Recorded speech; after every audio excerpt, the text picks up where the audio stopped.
Let's talk politics with the leader of the Green Party, co-leader of the Green Party, Russel Norman, joining us. Good morning, Russell. Morning, Lemo. Now, you're about to hop on a plane and head to Tauranga to check out the situation there. Looks like it's worsened overnight. The ship seems to be rolling back and forth. It's now been called the worst maritime disaster in New Zealand. What do you make of the response so far? This is the government. Really, it's the government's fault. I mean, to be blunt about it, they had 5 days of calm weather, and they didn't start pumping oil off the boat until the end of the fifth day, at which point the weather went really bad. But to be fair, the advice that was given to them by Maritime New Zealand and all the experts, the salvage people, was that, no, we need to go about this methodically. We just can't just send a bunch of ships and see what happens. These things take time. Well, they didn't order the boat to do the pumping probably until Friday. So on Wednesday morning at 2, the Rena hit the reef. They didn't actually order the Awanuia until Friday to actually get the oil off the thing.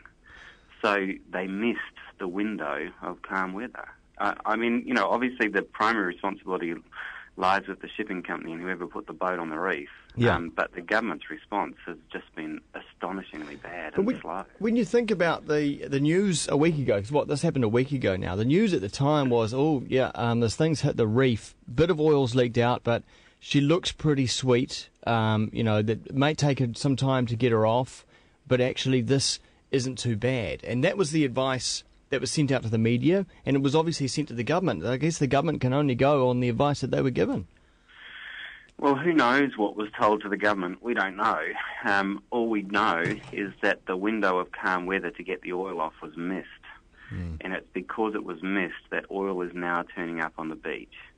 And we could have got the oil off in that time, and the government didn't do it. Is that how do you know we could have got the oil off on time?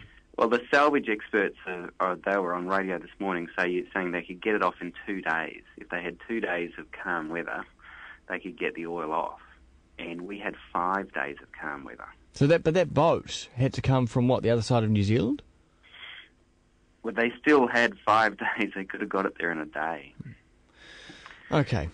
I just think that this has been an amazingly poor crisis management.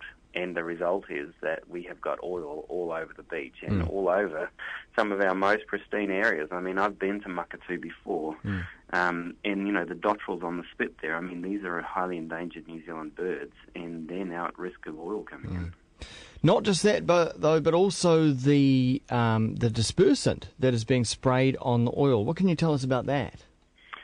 Well, the dispersant's pretty controversial. So it was the same one that was used with Deepwater Horizon. Some of the marine experts are saying the dispersant being used is as toxic or more toxic than the oil itself. But there is, to be fair, mixed views coming out of the science community about it. But some of them are very strong that you shouldn't be using it. And it's certainly banned in the UK and other countries for inshore use, so using it this close to the shore. You can only use it far out to sea because of its toxicity. So that's the challenge is around the dispersant itself. And this, of course, is not a short-term problem, is it? This is going to go on for many years. Yeah, because they missed the window to get the oil off. It's just going to just keep coming on for years, and the stuff hangs around for a really long time. It's hard to get off. In the end, it will be the biological processes that actually end up getting rid of the oil. And so, in your view, though, what about the actual clean-up on the beaches itself? The people are being told not to go and do it themselves, but when you're a local resident and you're feeling the emotion of it all, that's your first impulse. What do you make of now the official response, not necessarily on the boat, but on the beaches? Well, I mean, it's difficult to know.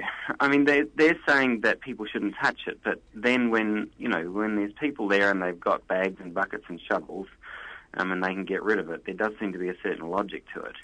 As long as the government has enough people out there to clean the beaches, then I guess it will work. If people follow the direction and leave it up to the official cleaner-uppers. We've yet to see whether there's enough people cleaning up or not. So what are your plans in Tauranga today? I'm going to go to Makatu to just to catch up with some people there that I know who have been responsible for that wetland restoration project, and who have been trying to get a boom across the estuary. We did manage to force the government to put a boom across it in the end. And then we've got a briefing with Maritime New Zealand. I mean, we've been trying to get a briefing with Maritime New Zealand since Friday. The Minister of Transport, Stephen Joyce, went on national television and lied about it on Monday night and said we hadn't asked for a briefing. We had the emails from his office where we've been asking for a briefing. So if he's lying about that, God only knows what else he's lying about. Is it drawing a long bow to put a link between this shipping tragedy and deep sea oil drilling in New Zealand? No, it's not. I mean, this is a pretty small oil spill by comparison with what you're going to get if there's a problem like Deepwater Horizon. So this is about, well, how are the New Zealand authorities situated to cope with an oil spill? And this is a very small oil spill compared to what could happen with deep-sea drilling.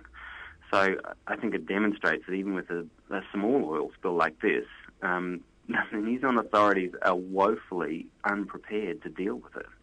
And if we had deep-sea oil drilling and we get a problem out there, then it will be that much harder to deal with, and there'll be much more oil. So you guys are calling for a moratorium on that?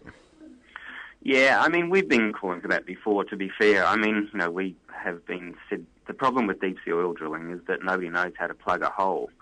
Once you've got a gusher at deep sea, nobody figured out how to plug it. The only thing that worked at Deepwater Horizon was to get another rig in to drill a relief well. And, of course, there wouldn't be another rig in New Zealand because we're miles away from anywhere that could do the job. So we wouldn't even have that option unless we got a boat across from the Gulf of Mexico or something. So, it's just... And then if there is a spill, clearly we're pretty inadequate at dealing with it. Would it be fair to say that as tragic as the current situation is, that this pretty much stuffs the government's chances of getting deep-sea oil drilling over the line without mass demonstrations, probably larger than the anti-mining demonstrations we saw last year or the year before, and perhaps civil disobedience?